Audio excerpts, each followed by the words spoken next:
The weather seems nice again today. Unfortunately, there was no aurora lights yesterday. Apparently, there were hundreds of people waiting in various spots just to be disappointed, like going to the fireworks where the show's canceled, huh?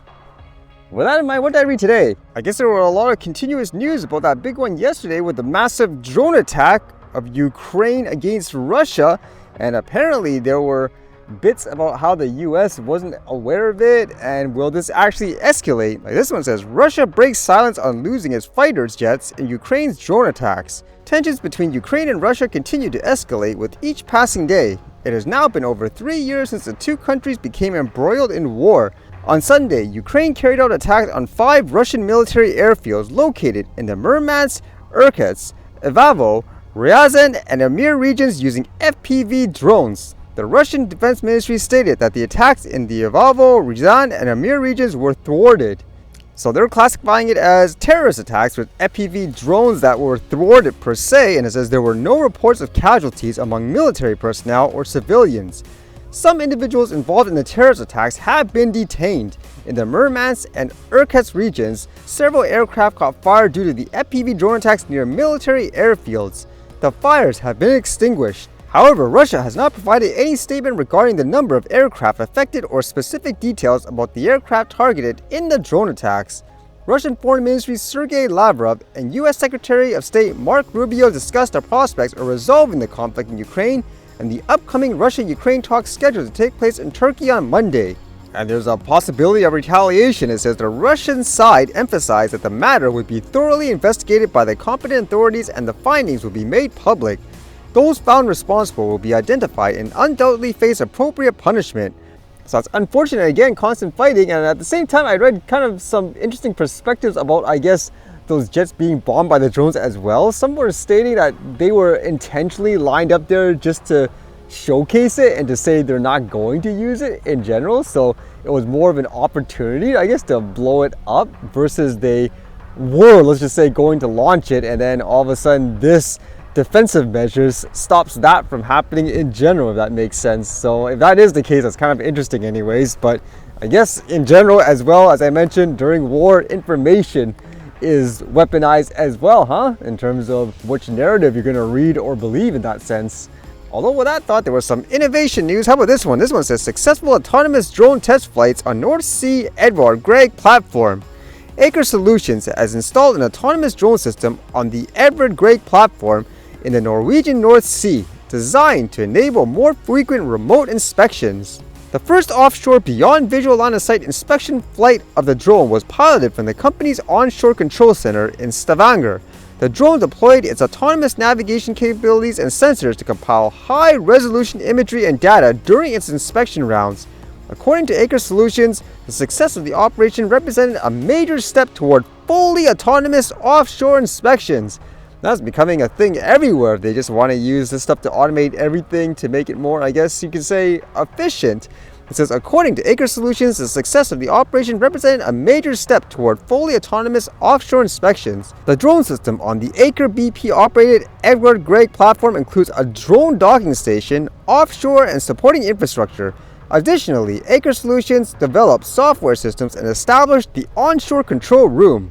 Overall, the package includes airspace and AIS monitoring, the two-way communication with the helicopter landing officer, aviation management. And for the benefit of the drones, it says we estimate that autonomous drones can reduce inspection costs by up to 70% and deliver detailed insights within hours, a process that traditionally takes days with manual drone operations. Autonomous drones supported by AI-powered analytics can potentially perform frequent and highly accurate inspections. It's kind of interesting to think about. It's not just about the drone in general, it's about making it fully autonomous without the need of human labor, I guess, to avoid the cost as well.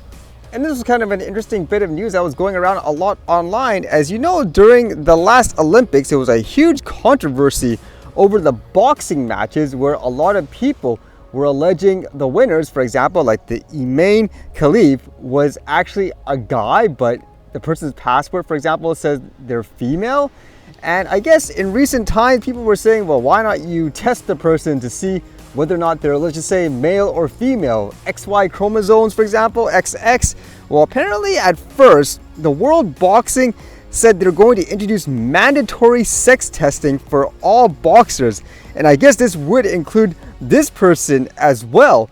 But the big news apparently was how there was a document released in regards to this Imane Khelif person that showed the person has XY chromosomes. The document is a chromosome analysis, and the report was from a Dr. Lau Path Labs for this Imane Khelif, and it was done apparently in March 23rd, 2023, conducted in a hospital in Delhi. So it lists that the person is 23 years old, female, and the sample was collected in March 17, 2023, and the test results, it says the karyotype 46XY, so apparently that means it's a male. It also indicated that there were no numerical or structural chromosomal anomalies detected at a 450-550 banding resolution, and the interpretation is a male karyotype, suggesting a biological male profile. So it's kind of interesting too. It's not my area of expertise, obviously, but this is kind of saying there's nothing, I guess, in this test that would suggest the person is, let's just say, for some reason mixed, if that's what you want to say, like it's just a male. Although with that said, apparently this wasn't actually officially confirmed, which is kind of weird too if you think about it. So what would happen in this case? For example, will the person's medal be taken away? Will people demand some kind of, I guess, retribution?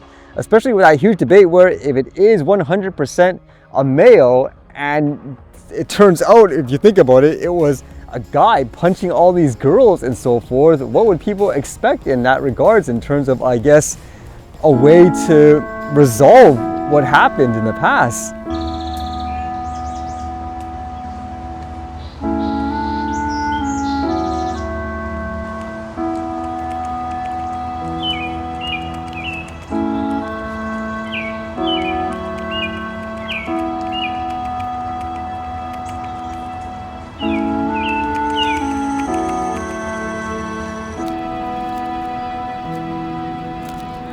Look at an out-of-control kid chasing after the goslings in an aggressive manner, and one of the goose attacked back. And what was kind of surprising was the kid ran up to the parents, like his own parents it seems like, and they just allowed him to do that, to chase after the other ones.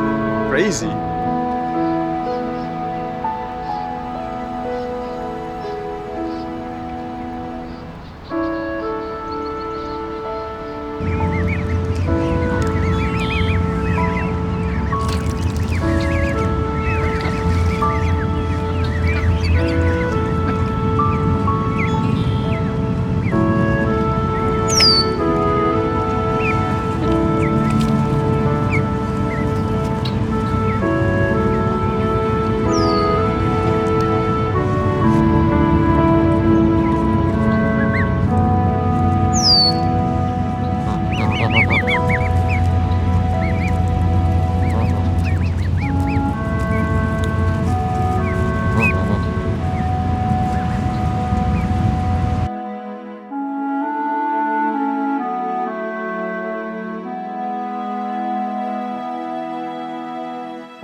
All right, see you guys later.